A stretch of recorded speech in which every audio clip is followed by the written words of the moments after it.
Greetings, this is J.R. Dickey. Thanks for tuning in to our podcast. And by the way, don't forget our website, graceandtruth.net. I hope you're having a great day, but if not, hang with me. It's about to get better. Okay, in this devotional, we're going to talk about the Almighty.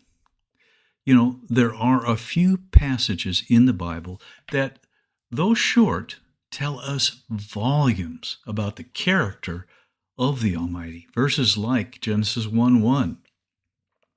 In the beginning, God created the heavens and the earth. Exodus 3:14. And God said to Moses, I am who I am. And then we have, of course, in John 1:1-4, in the beginning was the Word, and the Word was with God, and the Word was God. He was in the beginning with God. All things were made through him, and without him nothing was made that was made. In him was life, and the life was the light of men. You know, there are a couple in Matthew that you might not have considered. Here they are. Matthew 7:7-8. And they say, ask and it will be given to you. Seek and you will find. Knock and it will be opened to you. For everyone who asks receives, and he who seeks finds, and to him who knocks it will be opened. Now, these presented to me an aha moment, as it struck me that they weren't just giving us instruction on persistence or getting stuff or us at all. They're not primarily about us. They tell us something wonderful about God. You see, in Eden, the serpent tried to convince us that God was holding back, that he was or is distant and kind of stingy. And as with all the devil's lies, the opposite is true, which is what these verses in Matthew 7 show us. Bear in mind that Christ was speaking to his followers. He is describing the Almighty's posture, if you would, as welcoming and open. He says, ask and it will be given to you. It's unqualified. He didn't say ask and if you have enough good works or ask and if your faith is impressive. All he wants is for you to ask. Of course, asking implicitly means there is an expectation that God has what is asked for and that he will hear your petition. No one just asks the air. Now, I did not say that you don't need faith. You do. That's what your asking reveals. You ask with sincerity, confidence, and with an unwavering expectation. You know, John wrote, now this is the confidence that we have in him, that if we ask anything according to his will, he hears us. And if we know that he hears us, whatever we ask, we know that we have the petitions that we've asked of him. That's 1 John 5. Seek and you will find. That was the next one.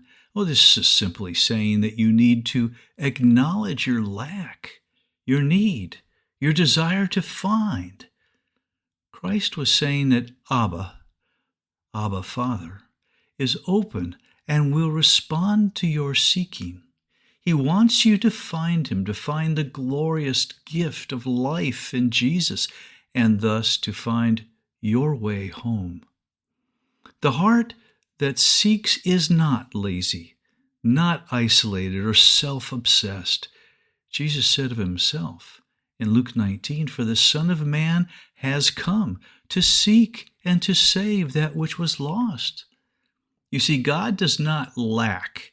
He does not need, but he does love. We are the ones who rebelled against him and separated ourselves from him. His love compelled him to send his Son to seek and save us. The third one, knock, and it will be open to you. Oh, there's only one thing you knock on, a door. And the only reason you knock is for the door to be opened. Guess what? There is literally only one door. John 10, verse 9 says, I am the door.